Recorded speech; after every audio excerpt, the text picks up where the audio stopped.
March 3, 1943, 9:22 a.m., Bismarck Sea, northeast of New Guinea. The first burst lasted 8 seconds. 8 seconds! That is all it took for Lieutenant Commander Asida to watch the bridge of the Shirayuki dissolve into shredded steel and screaming men. Not bombed, not torpedoed, sawed apart. 900 armor-piercing rounds, punching through superstructure that naval engineers had never designed to stop anything coming from that direction, at that altitude, at that speed. The gun shields that protected Japanese sailors from blast fragmentation provided exactly zero protection against what was arriving horizontally at 2,910 feet per second from a modified medium bomber flying 50 feet above the ocean's surface. In 15 minutes, 8 transport ships carrying 6,900 soldiers would be sinking or sunk. Their burning hulls would be visible from 100 miles. Fewer than 1,200 of those soldiers would ever reach their destination. And the Imperial Japanese Navy, the most feared maritime force in the Pacific, would be forced to privately admit that it had no answer to what was happening. None of this should have been possible. Japan's anti-aircraft defenses were some of the best in the world. Their destroyer captains were veterans. Their convoy doctrine had survived more than a year of American air attacks without catastrophic loss. They had an umbrella of steel that had protected their ships through every form of aerial assault the Americans had thrown at them. What they did not have was a plan for an attack form that did not exist until one man, a 42-year-old former Navy pilot working in a field workshop outside Brisbane, with borrowed tools and improvised solutions, decided to remove a bombardier seat from a medium bomber and fill the space with guns. His name was Paul Irvin Gunn. Everyone called him Pappy. And in mid-1942, while staff officers wrote reports and generals attended briefings and procurement officials filed paperwork, Pappy Gunn was already building the weapon that would strangle the Japanese Empire, one burning convoy at a time. To understand why what Pappy Gunn built was so revolutionary, you need to understand what the Pacific War looked like from the Japanese side of the gun barrel in early 1942. Because Japanese confidence in their anti-aircraft defenses was not arrogance. It was evidence-based. It was built on a year of watching American air attacks fail. High-altitude bombing against moving ships was, in practical terms, nearly useless. B-17 flying fortresses, dropping from 7,000 feet against a convoy in open water, produced hit rates so low they were almost statistically meaningless. A ship moving at 15 knots with open water around it could spot the bomb release, calculate the trajectory, and execute a course change that moved it hundreds of yards from where the bomb would land. The math worked in the defenders' favor by an enormous margin. Japanese sailors had watched American bombs raise enormous columns of water around their ships, had felt the concussion, had cheered the near misses, and had sailed on, again and again. The pattern was consistent enough to become doctrine. Torpedo attacks were more dangerous, but they came with a critical vulnerability that Japanese anti-aircraft commanders had learned to exploit with ruthless efficiency. A torpedo plane had to fly straight and level at low altitude for an extended approach to make an accurate drop. That approach geometry, the long straight line at predictable altitude and predictable speed, was also a kill corridor. Japanese 25mm anti-aircraft guns, directed by experienced crews who had trained specifically for this scenario, could concentrate fire along that approach axis and turn it into a gauntlet. Zero fighters could intercept torpedo planes before they reached release range. American losses in torpedo attacks through 1942 had been severe enough that Japanese naval officers were beginning to view torpedo attacks not as a genuine threat, but as an expensive exchange, American lives for occasional hits on Japanese ships, a ratio that favored Japan. Captain Tomichiro Harada, commanding the destroyer Shirayuki, had sailed the route between Rabaul and Leh multiple times. He had drilled his gun crews obsessively. He had watched American bombing attacks develop, execute, and fail. He had a specific and justified confidence in his ship's ability to defend itself and the convoys it escorted. The combined anti-aircraft armament of 8 destroyers was genuinely formidable. More than 12 5-inch guns, dozens of 13mm machine guns. The concentrated fire of multiple ships overlapping to create what Japanese doctrine accurately described as an umbrella of steel. Against every form of American aerial attack that existed in early 1943, that umbrella was not a metaphor. It was a physical reality. Commander Yasumi Doi, aboard the destroyer Tokitsukaze, had spent weeks training his crews for exactly the mission they were now executing. He was confident in them. He was confident in the doctrine. He was confident in the convoy's ability to absorb whatever the Americans would attempt. The Americans would come. Everyone knew that. American reconnaissance aircraft would spot a convoy this size within hours of departure from Rabaul. They would come with B-17's at altitude and B-25's at medium altitude, and perhaps torpedo planes.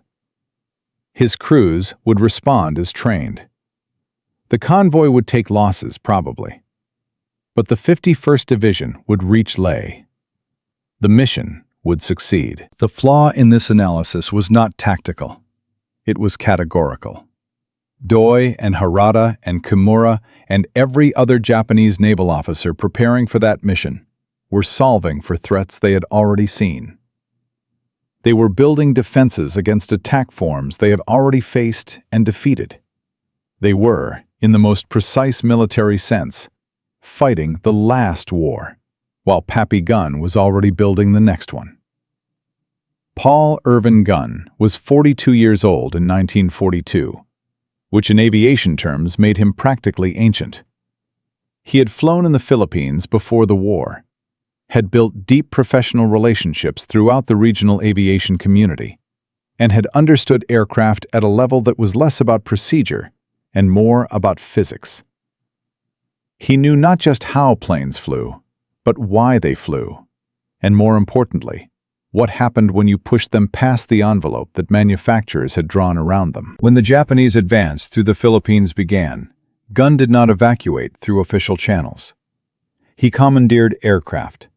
He flew multiple missions to get his own family out of Manila while the city was falling, operating on personal relationships, professional reputation, and what people who knew him described as a complete inability to accept that something necessary was impossible.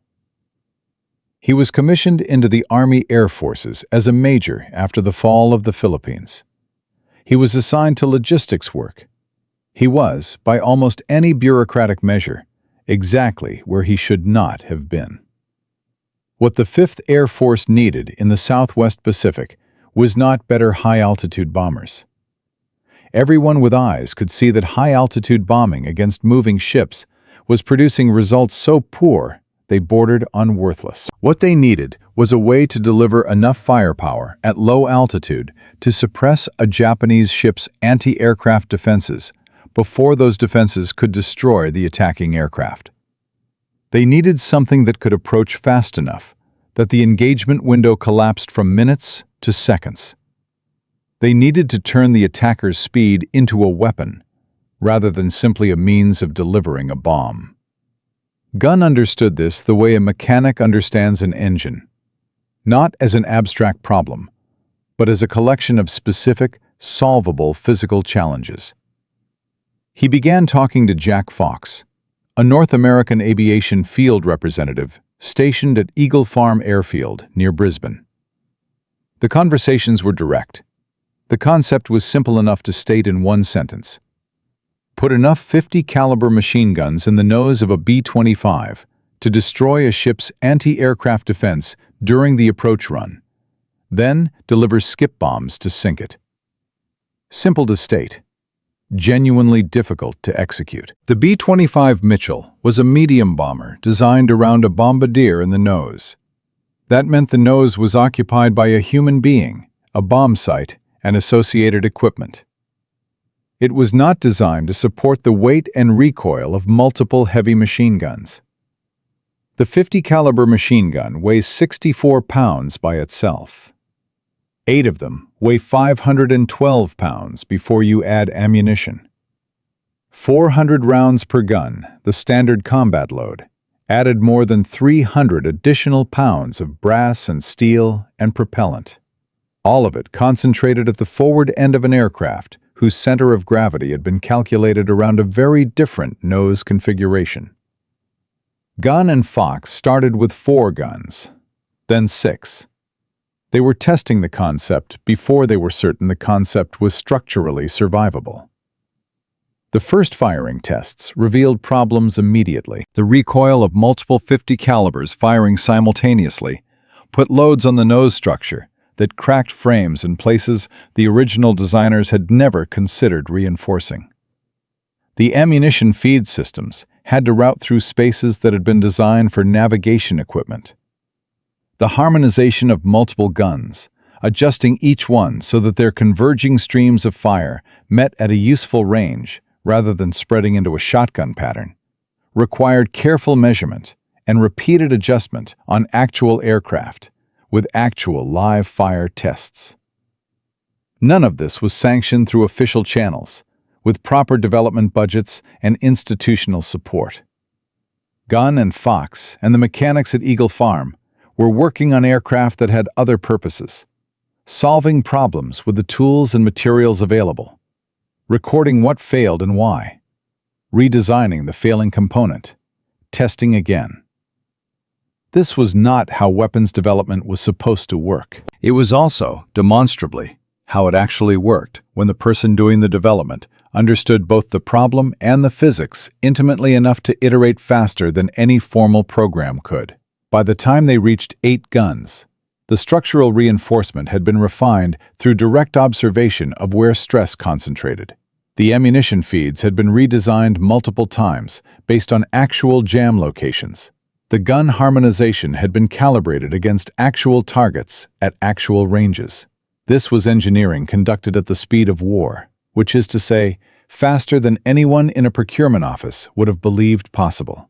While Gunn was solving the mechanical problems of putting 8 guns in a nose, Major William Benn of the 43rd Bombardment Group was solving a different but related problem.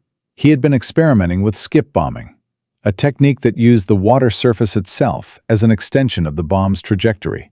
The physics were straightforward. A bomb dropped from between 200 and 250 feet above the water at the right speed would bounce across the surface like a flat stone skipped across a pond. It would bounce once, twice, and then strike the hull of a target ship at or below the waterline, exactly where the detonation would cause maximum structural damage. Delay fuses allowed the bomb to penetrate the hull before detonating, which meant the explosion happened inside the ship rather than against its exterior plating. The accuracy of skip bombing compared to high-altitude bombing was not marginally better. It was transformationally better. Pilots practicing against the wreck of the SS Pruth near Port Moresby were consistently placing bombs within feet of intended impact points. High-altitude bombardiers were placing bombs within hundreds of yards of intended impact points, on a good day, against a stationary target. General George Kenney, commanding the 5th Air Force, understood immediately what combining these two developments produced. 8 guns firing simultaneously during the approach run suppressed the ship's anti-aircraft defenses while the pilot was still outside the most dangerous engagement envelope. Skip bombs delivered to the hull at the waterline while the deck guns were silenced by the initial gun burst. The guns created the window. The bombs used it. Working together, They could destroy Japanese vessels faster than any previous form of aerial attack in the theater. Kenny called the modified aircraft commerce destroyers. The name was accurate in a way military designations rarely are. The standard attack profile that emerged from months of practice and actual combat experience was specific and demanding. The B-25 approached at 1,000 to 1,500 feet altitude, then descended to wave-top height, approximately 2 miles from the target. At 50 feet above the water, the aircraft was below the effective engagement range of most heavy anti-aircraft guns. It was also below the radar horizon from ships until extremely close, which meant detection came late, and the time available for response was measured in seconds rather than minutes. The pilot accelerated to maximum speed, aligned his aircraft with the target ship's axis, and at 1,200 yards, opened fire with all 8 nose guns. He maintained fire through the approach until bomb release point, dropped 2 500-pound skip bombs, pulled up sharply, and flew over the target, while his turret gunner engaged remaining deck positions. The entire attack, from first gunfire to bomb release, lasted approximately 8 seconds. In 8 seconds, each gun fired more than 100 rounds. 8 guns produced approximately 900 rounds total. 900 armor-piercing incendiary projectiles into whatever the pilot was pointing at in 8 seconds. Not fired in sequence. Simultaneously. 8 streams of fire converging at the same point, each round weighing 619 grains and traveling at 2,910 feet per second. Each one carrying enough energy to punch through quarter-inch steel plate and detonate against whatever was behind it. Japanese naval doctrine had no answer for this. Not because Japanese naval officers were incompetent, because the weapon did not exist until Pappy Gunn built it in a workshop in Brisbane with a former Navy pilot's intuition about physics and a mechanic's determination to solve every problem that appeared between the concept and the working version. By March of 1943, the 3rd Attack Group had fully converted to the 8-gun nose configuration. Their pilots had flown the attack profile in training and in actual combat. They had refined the approach geometry, the gun opening range, the bomb release point, the pull-out angle, through missions that killed some of them and taught the survivors exactly what worked and what did not. The doctrine that existed on March 3, 1943, was not written by staff officers. It was written by the men who flew the aircraft against the targets and survived. Admiral Kimura's convoy entered the Bismarck Sea with every advantage Japanese doctrine could provide. 8 destroyers, fighter cover from Rabaul, 2 years of wartime experience in these exact waters. The kind of institutional confidence that comes from having sailed before and arrived safely. At 0600 on March 3rd, the convoy formation was precise. At 0920, lookouts reported American aircraft approaching at 7,000 feet. B-17's and B-25’s, exactly the attack profile Japanese doctrine had been built to defeat. Every gun crew on every ship swung toward the incoming formation. The umbrella of steel that had protected Japanese convoys since December 7, 1941, began to rise. What the lookouts did not see were the other aircraft.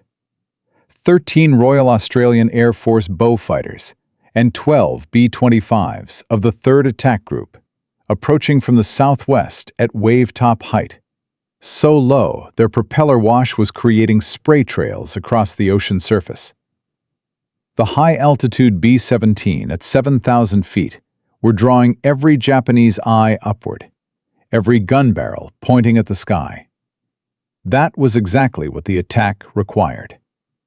Major Edward Larner led the B-25 formation toward the convoy at 280 miles per hour, 50 feet above the water. He could see the Japanese ships clearly. He could see the gun crews, every barrel elevated, completely unprepared for what was about to arrive from the direction they were not watching. He selected the Shirayuki as his primary target. At 1,200 yards, his thumb pressed the trigger. What happened in the next 8 seconds would force Admiral Yamamoto to privately tell his staff that there might be no effective counter to American strafer bombers. What happened would force Imperial Japanese naval planners to begin restricting surface vessel movements in ways that would slowly but systematically strangle every forward garrison in the Southwest Pacific. What happened would prove beyond any further argument that one man with the right idea and the determination to build it without waiting for permission could change the strategic balance of a war. But first, 900 rounds had to arrive on the bridge of the Shirayuki, faster than any human being on that bridge could comprehend what was happening. At 50 feet above the Bismarck Sea, Major Larner's 8 guns opened fire, and the Japanese Empire began to die. Pappy Gunn had built the most dangerous anti-shipping weapon in the Pacific, from borrowed tools and stolen workshop hours. 8 guns in a B-25 nose, skip bombs at wave-top height. The concept worked. The mechanics confirmed it. The pilots who flew the early test runs came back with gun cameras showing results that defied every previous benchmark for aerial attack on warships. But there was one problem. One enormous, immovable, uniformed problem standing between Pappy Gunn's workshop and the fleet of modified B-25's that the 5th Air Force desperately needed. The United States Army Air Forces had a chain of command, and that chain of command had opinions. Here is the number that defined the situation in mid-1942. American air attacks on Japanese shipping in the Southwest Pacific were achieving a hit rate of approximately 4% against moving targets from high altitude. 4%. For every 100 bombs dropped by flying fortresses against Japanese convoys, 96 of them landed in the ocean. The Japanese were not just surviving American air attacks. They were barely noticing them. And the generals responsible for fixing that problem were not, by and large, men who responded well to a former Navy pilot showing up at their headquarters with an unauthorized aircraft modification and a theory about wave-top level strafing runs. Brigadier General Howard Ramey commanded the V Bomber Command in the Southwest Pacific in mid-1942.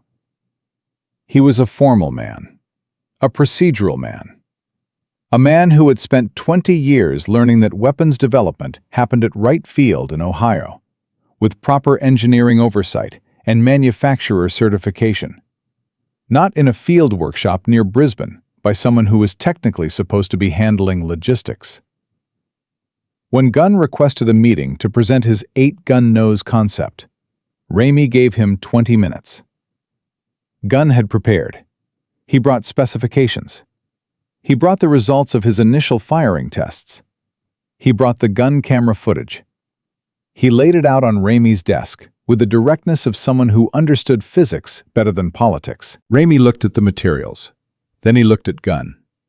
"Major," he said, "you have modified Army Air Forces aircraft without authorization, installed weaponry that exceeds the structural design parameters of the airframe, and you are proposing that we send pilots in at 50 feet above the water against destroyers with functioning anti-aircraft guns? Do you understand what I'm hearing?" Gunn said he understood exactly what Ramey was hearing.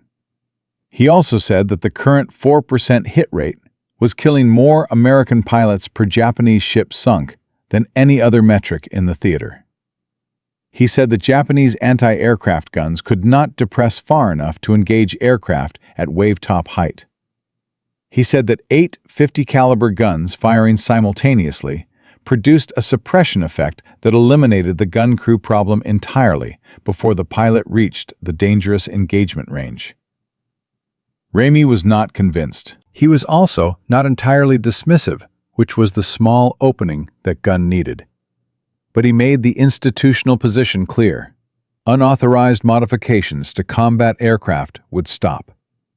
Any further development required proper documentation, proper channels, proper authorization. The meeting lasted 19 minutes. Gunn walked out of that office with no approval, a formal warning about modifying aircraft without authorization, and a very specific understanding of what he needed. He did not need to convince Ramey. He needed to convince someone who could move faster than Ramey's caution. He found that person 3 weeks later, and the encounter changed everything. General George Kenney arrived in the Southwest Pacific in late July 1942 to take command of the 5th Air Force. He was 52 years old, a World War I veteran, a man who had spent his entire career thinking about air power as an offensive instrument rather than a strategic abstraction. More importantly, he was a man who looked at the 4% hit rate on Japanese shipping and saw it as an engineering problem with an engineering solution, rather than an acceptable operational reality. Kenney heard about Pappy Gunn through the informal network that exists in every military organization below the level where paperwork starts mattering more than results. He summoned Gunn to his office. He did not give him 20 minutes. He gave him the afternoon. Gunn walked Kenney through everything. The physics of the .50 caliber round at close range, the structural reinforcement solutions, the skip bombing geometry that Major Ben had been developing, the way the two techniques combined to create an attack profile that collapsed the engagement window from minutes to seconds. He described what happened to a gun crew when 900 armor-piercing rounds arrived at their position before they could register where the fire was coming from. Kenney listened without interrupting. When Gunn finished, Kenney asked one question. How long to convert a full squadron? The answer was 3 months if they had the resources, 6 if they were working around the edges of the authorization system. Kenney told him he would have the resources. He also told him something that Gunn had not expected.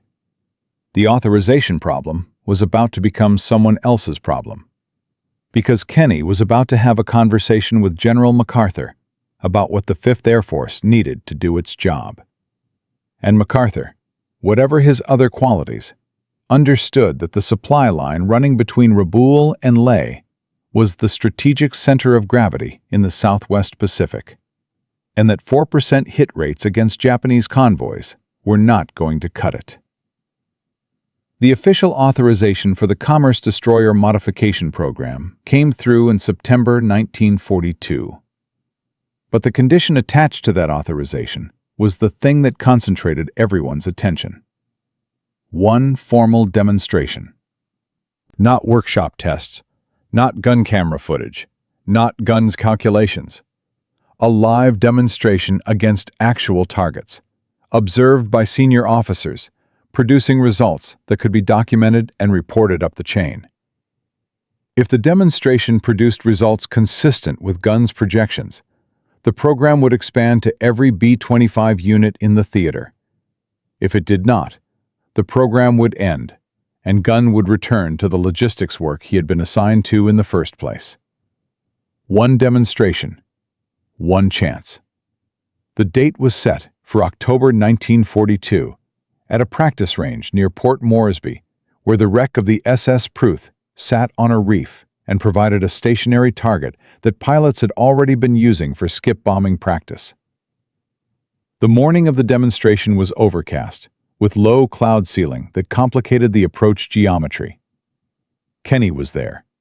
3 other senior officers were there. So was Ramey, who had not changed his private assessment of the project, but had the professionalism to observe rather than prejudge. Gunn had selected the pilots himself.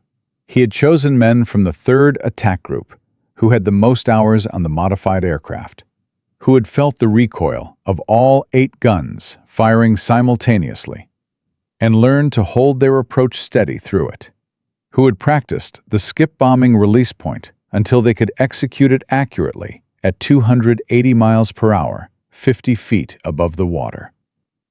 He had briefed them the night before with the specificity of a man who understood that one demonstration was not a test. It was a verdict. The first B-25 came in from the northwest at wave-top height. The observers on the shore could hear the engines change pitch as the pilot descended to 50 feet and accelerated. Then, at approximately 1,200 yards from the Pruth, 8 guns opened simultaneously. The sound was not what the observers expected. Individual 50-caliber guns produce a distinctive staccato. 8 guns firing simultaneously at 850 rounds per minute each produce something closer to a continuous mechanical roar, a sound that had no precedent in anyone's experience, because the weapon producing it had not existed 6 months earlier. The tracer rounds created solid lines of light connecting the aircraft to the target. The Pruth's superstructure, already damaged from years of weathering on the reef, began visibly disintegrating under the impact. Gun shields that had been welded in place were blown backward. Steel plating that had survived salt water and tropical weather for years was being cut apart by rounds arriving faster than metal fatigue could be calculated. Then the skip bombs hit. 2 500-pound bombs dropped at the precise release point, struck the water 60 yards short of the hull, bounced once, and slammed into the Pruth's side below the waterline. The delay fuses performed exactly as designed. The explosions happened inside the hull, not against its exterior surface. The concussion was visible in the water around the wreck. Metal debris rose in a column above the impact point. The second B-25 was already on its approach. By the time the third aircraft completed its run, Ramey had stopped taking notes and was simply watching. What was happening in front of him did not fit into any category of aerial attack that his experience contained. The guns did not just suppress the target. They systematically destroyed the components of the target's defensive capability in the specific sequence that skip bombing required. Gun crew positions, bridge structure, fire control equipment, all of it eliminated in the 8-second gun burst before the bombs arrived. The bombs then hit a target that had no functional ability to maneuver, because there was no one left to operate the helm. The final aircraft completed its run. The observers were quiet for a moment. Kenny turned to Ramey. He did not need to ask the question. Ramey said, "Approved. All of it." The numbers from that demonstration were documented immediately. Skip bomb accuracy: 78% hits on a stationary target, compared to 4% from high altitude against moving targets. Suppression effect of 8-gun burst: 100% of simulated gun crew positions rendered inoperative before bomb release point. Time from first gunfire to bomb release: 8 seconds. The comparison did not need embellishment. It spoke for itself with the authority of documented evidence. But the demonstration was one thing. The Pacific War was another. The conversion program that followed the authorization moved faster than any formal weapons development program could have managed, because Gunn had already spent months solving the engineering problems. The structural reinforcement specifications existed. The ammunition feed routing existed. The harmonization procedures existed. What had been improvised solutions in a Brisbane workshop became production procedures applied to squadron after squadron of B-25's arriving from North American Aviation's factories. The resistance did not disappear after the demonstration. It relocated. Individual squadron commanders who had built their unit's competency around medium-altitude bombing techniques did not immediately embrace an attack profile that required their pilots to fly at 50 feet above the ocean toward ships with functioning weapons. The losses in low-level attacks were real. Pilots who took hits at that altitude did not have the option of a controlled bailout or a managed ditching. They flew into the water, or into the target. The attrition of the wave-top attack profile was a fact that no amount of skip bombing accuracy statistics could make irrelevant to the men who flew the missions. Gunn understood this, and he did not try to argue it away. He went to the squadrons personally. He flew with pilots who were skeptical. He sat in mission briefings and answered technical questions, and did not pretend that the attack profile was without danger. What he demonstrated, through recorded mission results and survivor debriefs and gun camera footage, was that the danger of the low-level attack was bounded. Pilots who executed the profile correctly, who opened fire at the right range and released at the right point and pulled up at the right angle, survived their missions at rates that were better than torpedo attack survivors, and far better than the casualty rates produced by continuing to try medium-altitude bombing that achieved 4% hit rates while exposing aircraft to full anti-aircraft engagement envelopes. The 90th Bombardment Squadron flew the first full combat deployment of the 8-gun nose configuration against a Japanese convoy in November 1942. The results were not the refined perfection of the October demonstration. Combat was never the demonstration. But the hit rates against moving targets at sea were 4 times the previous standard. The Japanese destroyers that attempted to maneuver away from the attacking B-25’s discovered that the closing speed of an aircraft at 280 miles per hour meant that the evasion window was too short to be useful. By the time a destroyer captain gave the order to come to a new course, the bomb was already in the water, already bouncing, already in contact with the hull.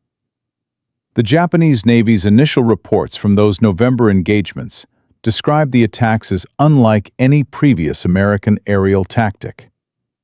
The language in those reports, even translated through the filter of official military communication, conveyed something that read less like tactical analysis and more like shock. American aircraft were not approaching from high altitude. They were not making the predictable torpedo approach geometry that Japanese gun crews had been trained to destroy. They were arriving at deck level, faster than the anti-aircraft guns could track to the required depression angle. And they were sawing through the superstructure before the gun crews could execute the defensive response they had trained for. The reports reached Tokyo. They reached Imperial Japanese Naval Headquarters. They reached the desk of Admiral Yamamoto, who read them with the specific attention of a man who had spent his career thinking about the intersection of technology and naval power, and who understood immediately what the language of shock in those field reports actually meant. It meant that someone had solved a problem Japan had believed was unsolvable. It meant that Japanese convoy operations in the Southwest Pacific had just entered an entirely new threat environment, one that existing anti-aircraft doctrine could not address. One that would require fundamental changes to how the Imperial Japanese Navy operated. Yamamoto ordered an emergency review of convoy procedures. He ordered analysis of the attack profiles described in the field reports. He ordered his staff to determine what modifications to Japanese anti-aircraft armament and convoy formation doctrine could reduce the vulnerability his commanders were describing. His staff worked for 3 weeks. Their conclusion was precise and devastating. There was no currently available modification to Japanese destroyer anti-aircraft armament that could reliably engage aircraft approaching at wave-top height at 280 miles per hour before those aircraft reached bomb release range.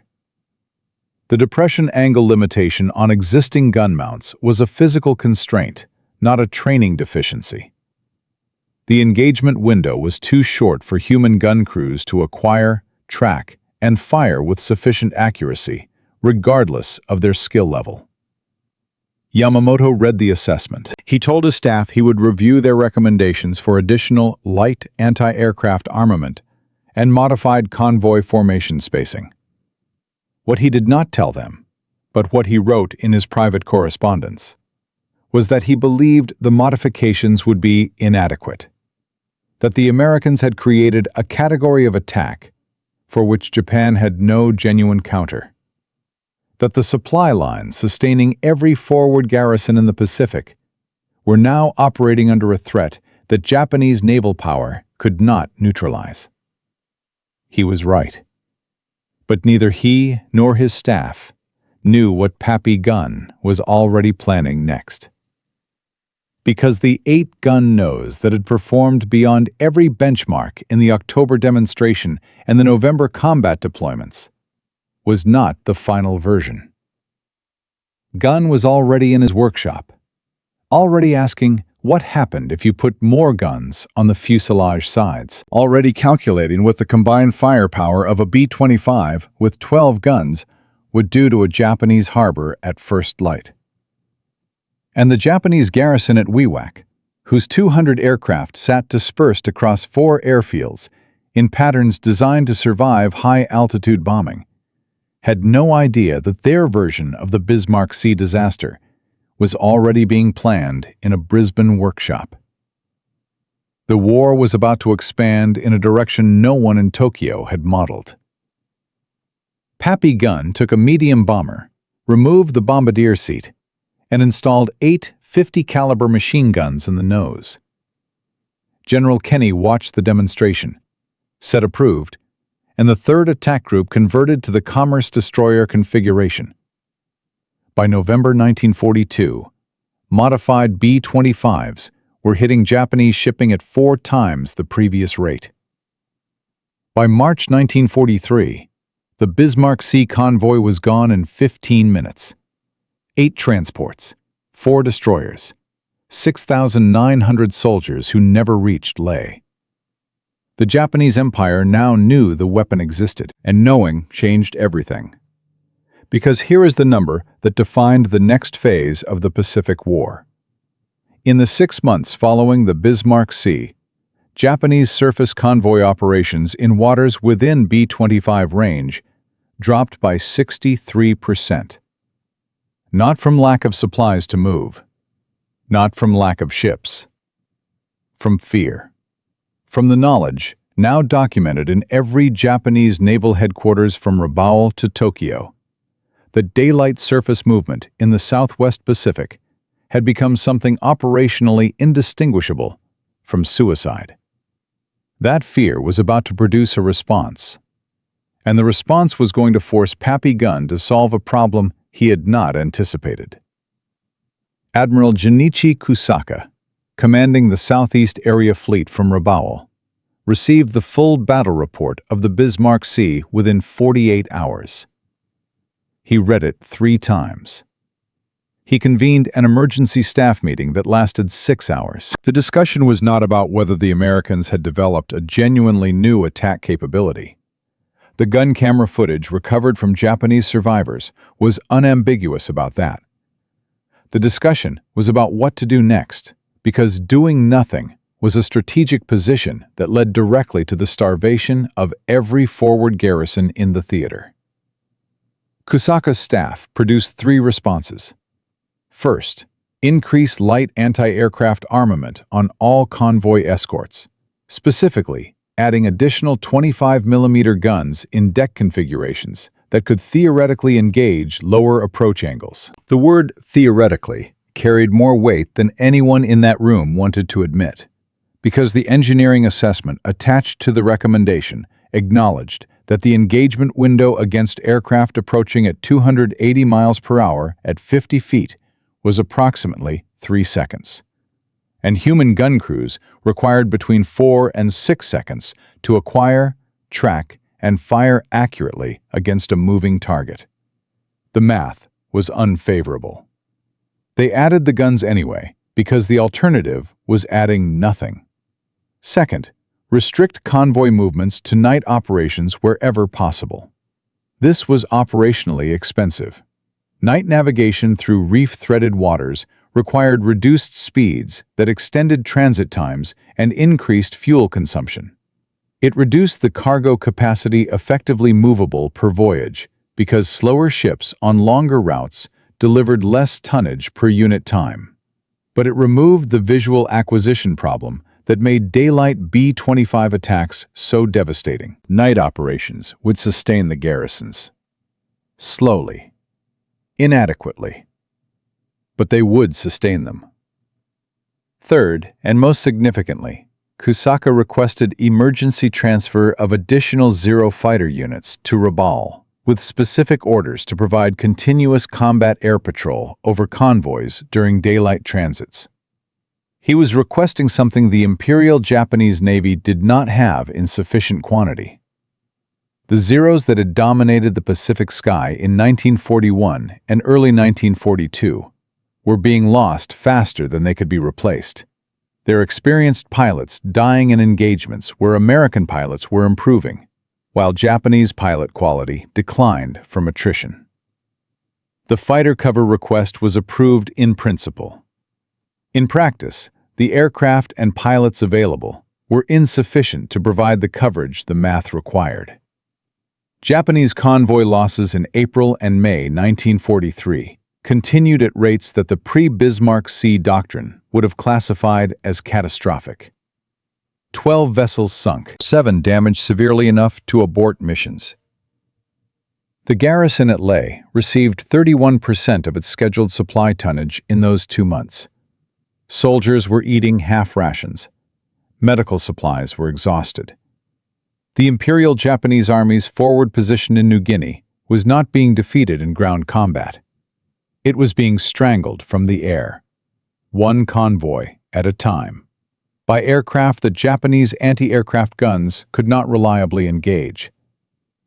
But Pappy Gunn was not watching the strategic map. He was watching something more immediate and more dangerous. The expansion of the Commerce Destroyer program had moved faster than the quality controls that Gunn and his mechanics had maintained during the original development work. Converting aircraft in a single workshop near Brisbane, with a team who had solved every problem through direct observation and iterative refinement, produced weapons that performed consistently. Converting aircraft across multiple maintenance depots simultaneously, using written specifications rather than hands-on supervision, produced weapons that performed inconsistently.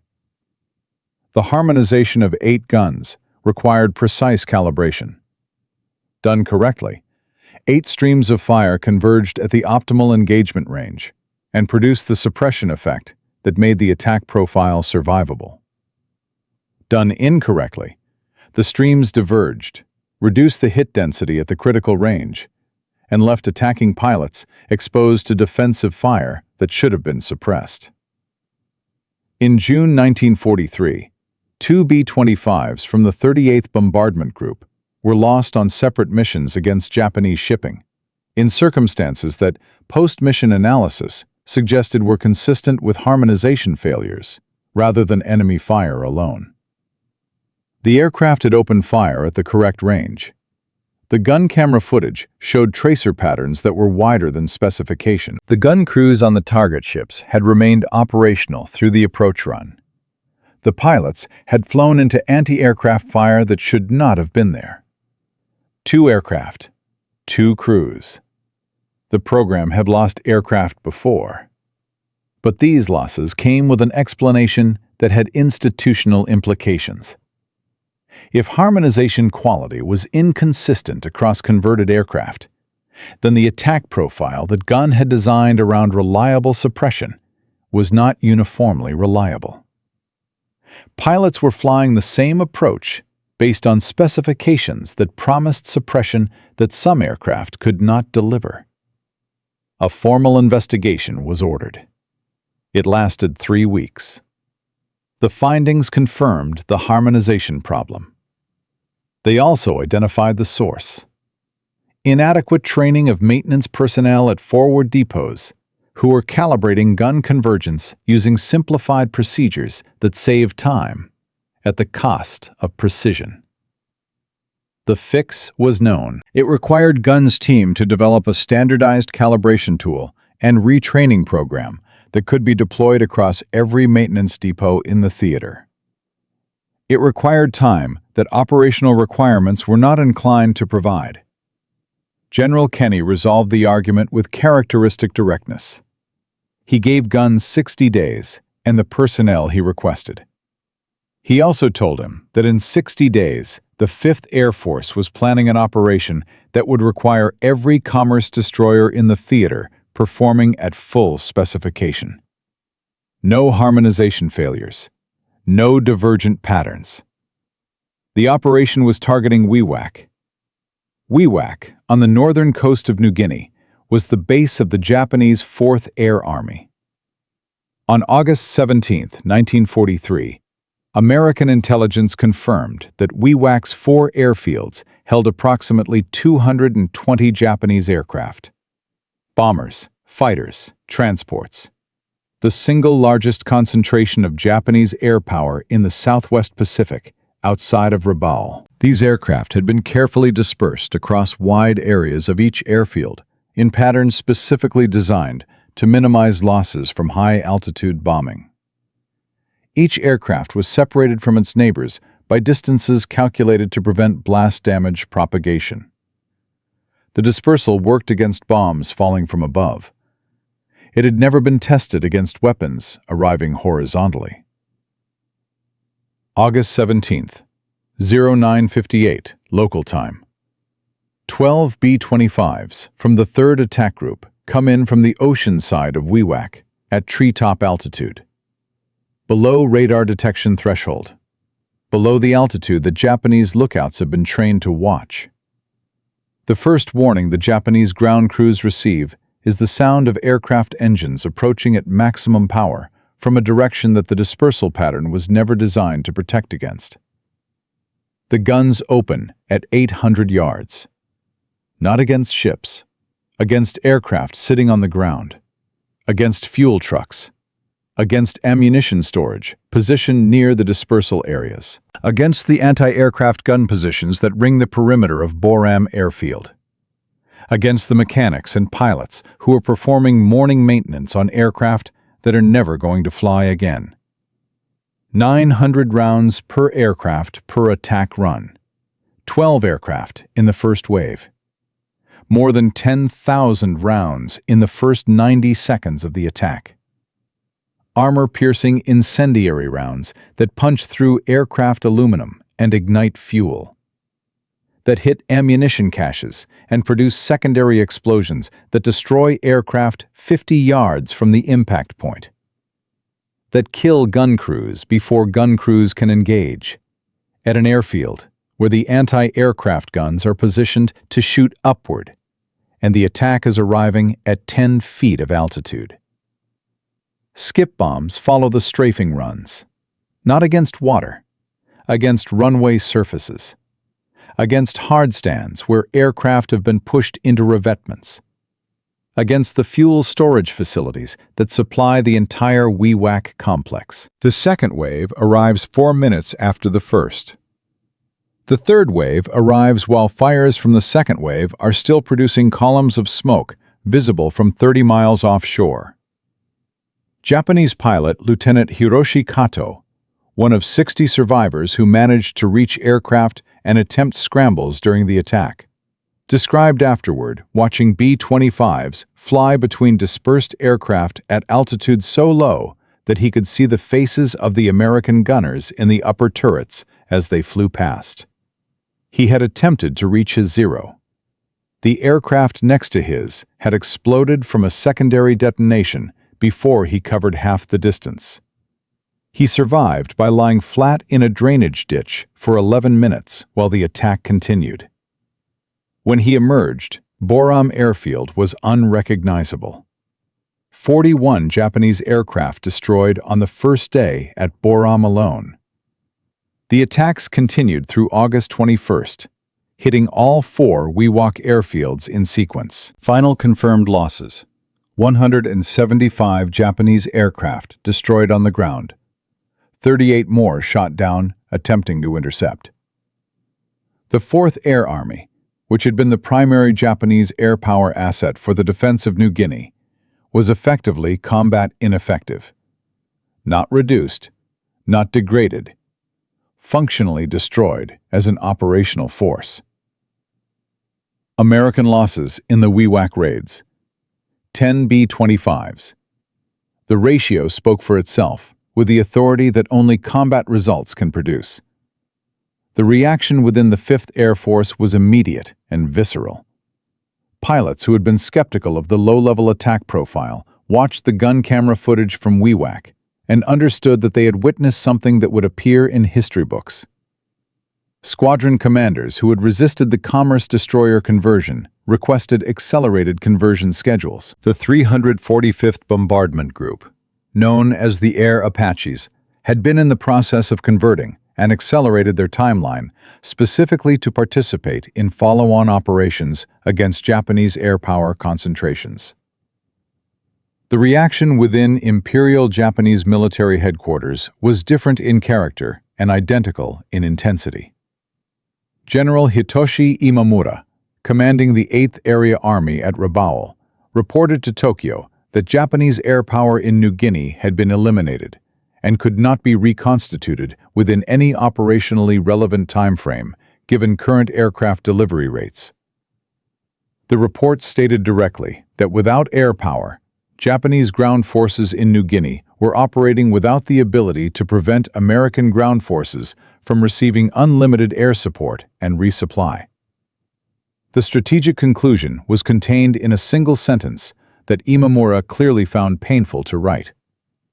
The position in New Guinea was no longer sustainable. The number that summarized the shift.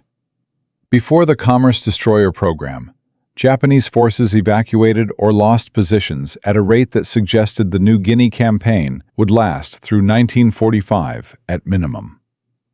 After WEWAC, American commanders began planning the acceleration of their timeline by 18 months.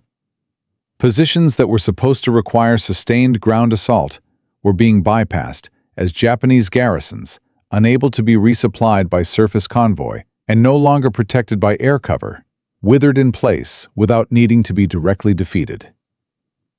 Kenny submitted his combat assessment report to MacArthur in September 1943. The document ran to 40 pages. Its central conclusion occupied one paragraph.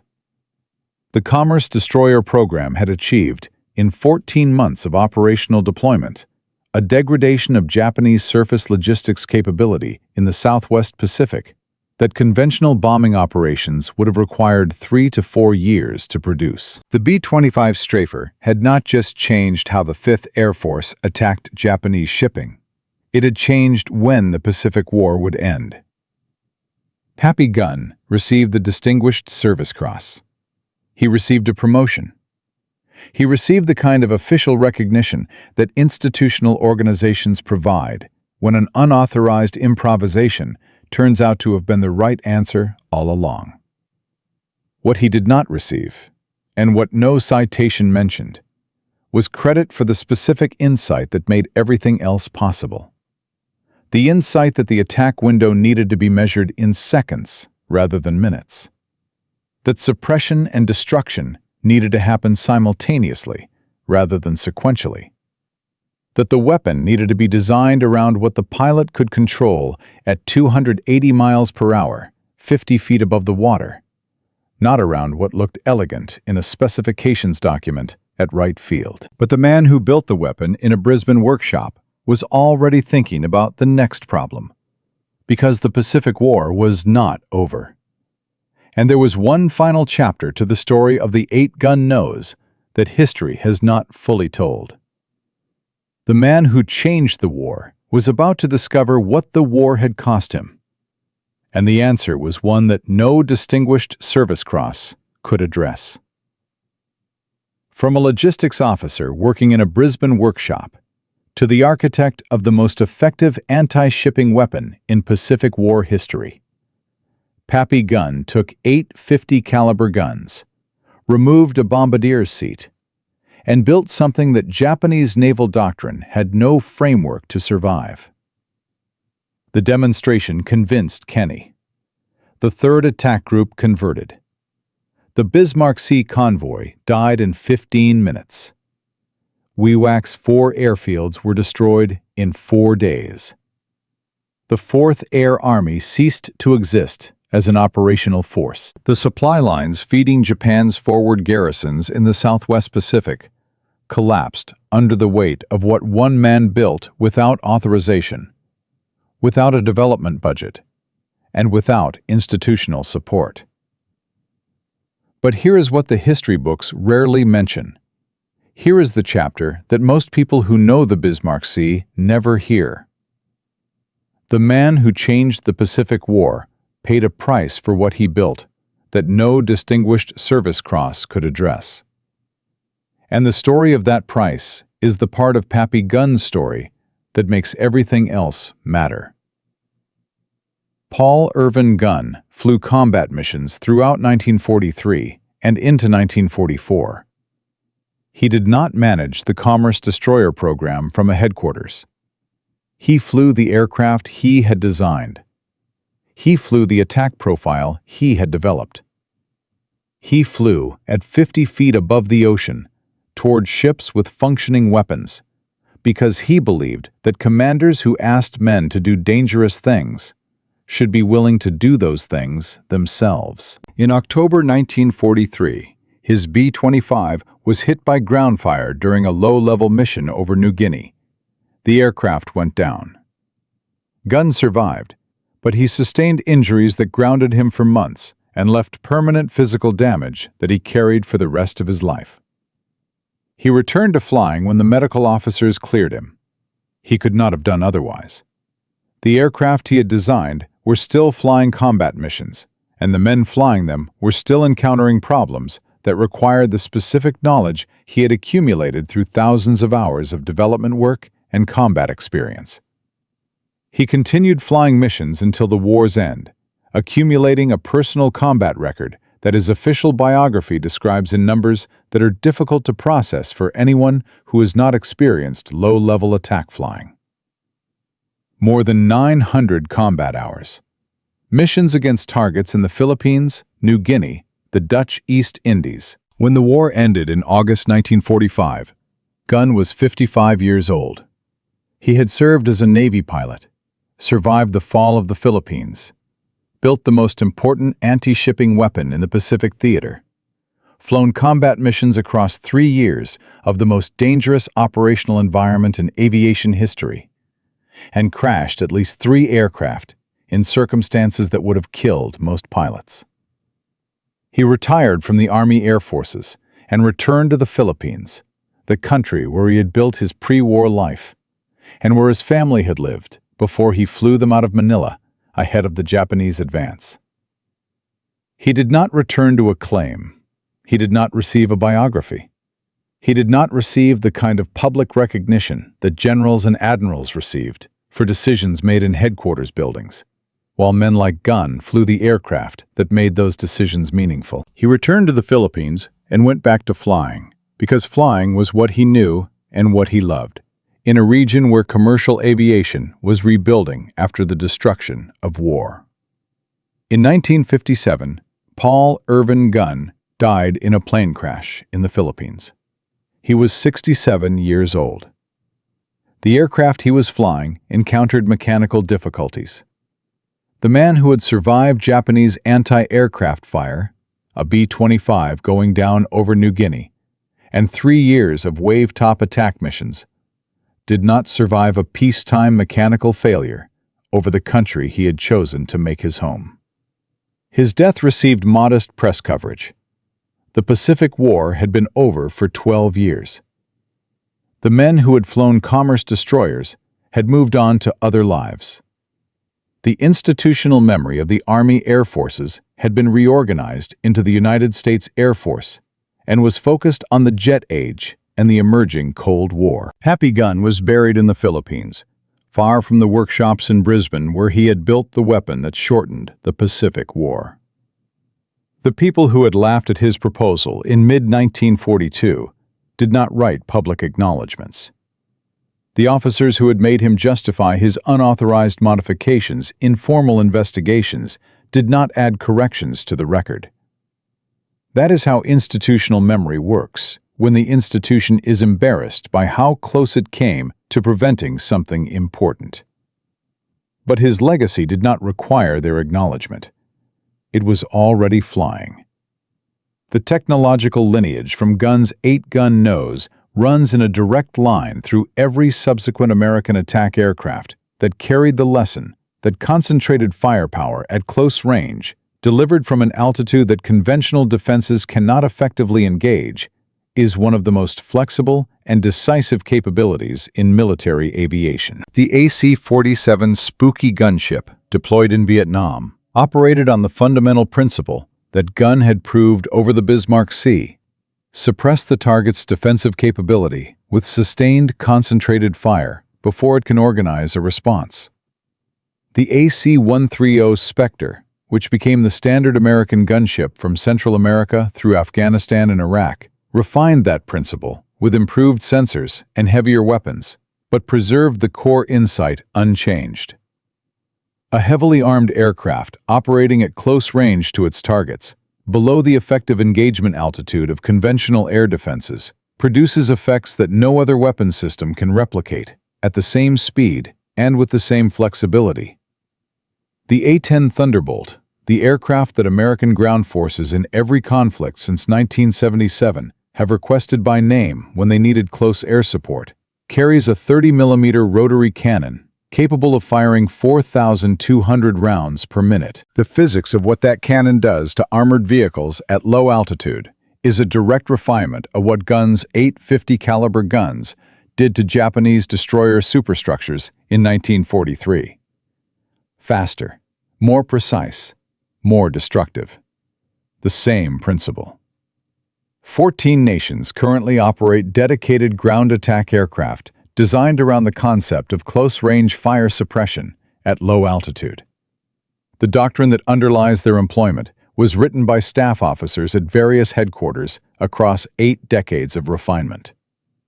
The concept those doctrines describe was proved operational by a former Navy pilot in a Brisbane workshop in the second half of 1942.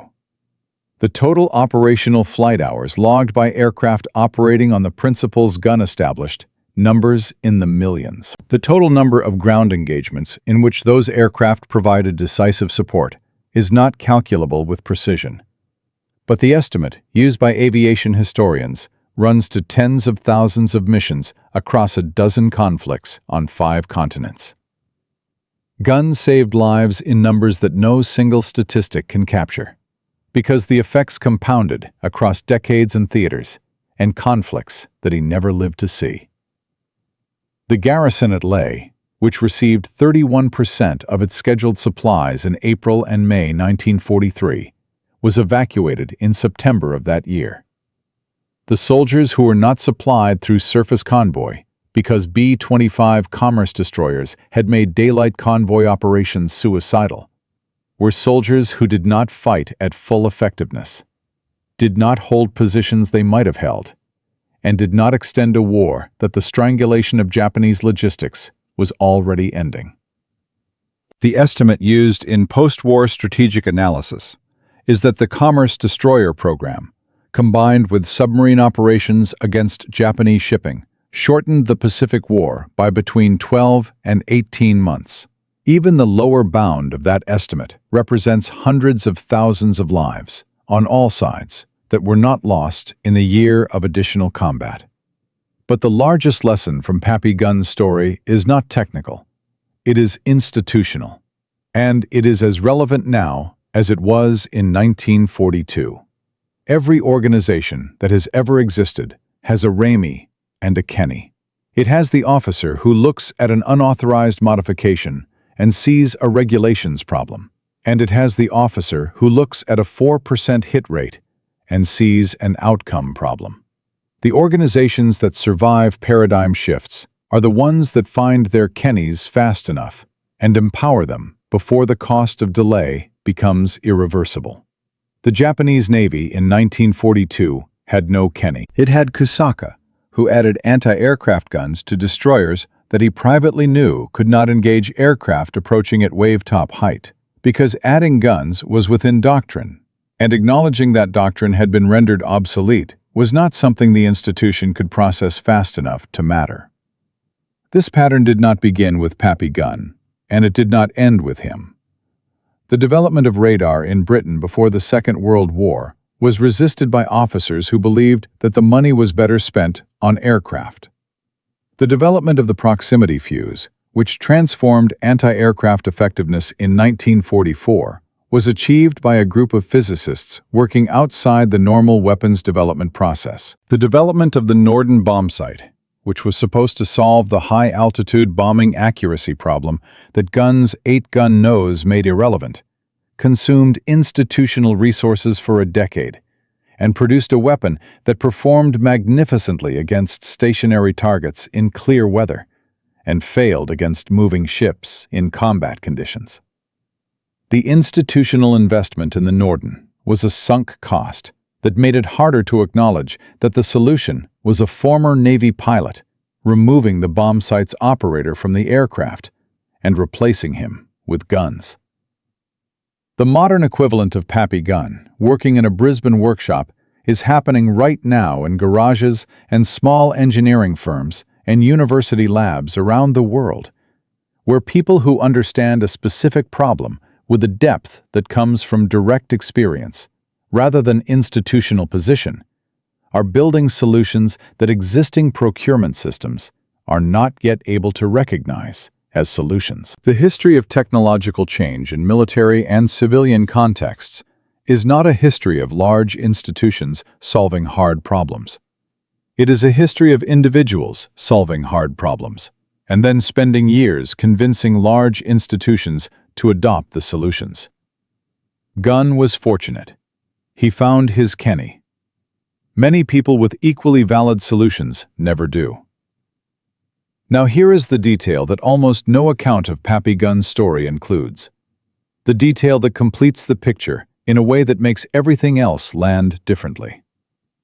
When Gunn first began installing guns in the nose of B-25’s at Eagle Farm in mid-1942, he was not the only person who had thought of the concept.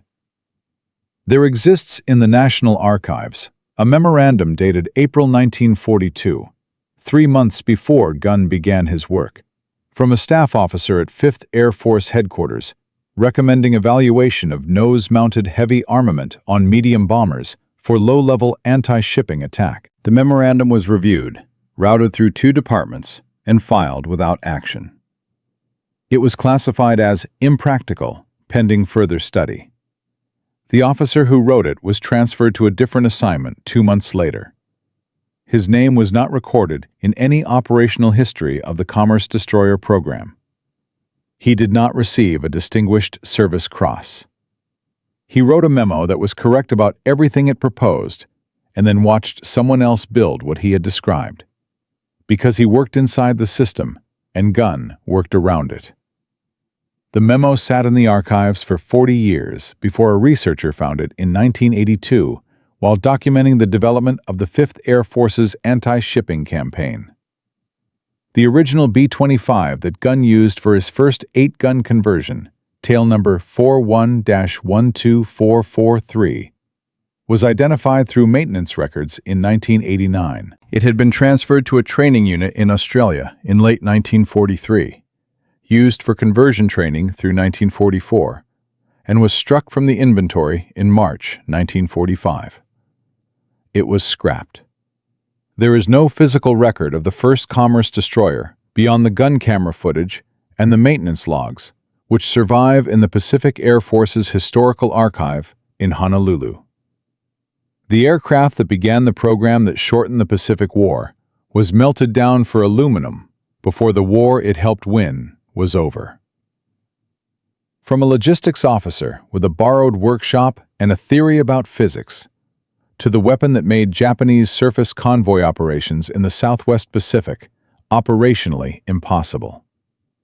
Pappy Gunn proved that the most important person in any organization during a crisis is not the highest-ranking person in the room, but the person who understands the actual problem clearly enough to solve it with whatever materials are available. The 8-gun nose saved lives in numbers that span continents and decades, in conflicts that Gunn never lived to see, on behalf of soldiers who never knew his name.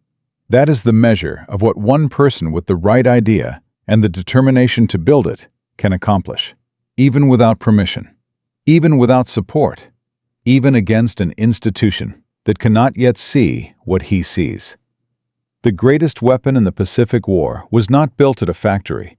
It was built in a workshop by a man who refused to accept that the problem was unsolvable. And the ships it destroyed, the garrisons it starved, the war it shortened, are the permanent answer to everyone who ever told him it was a crazy idea.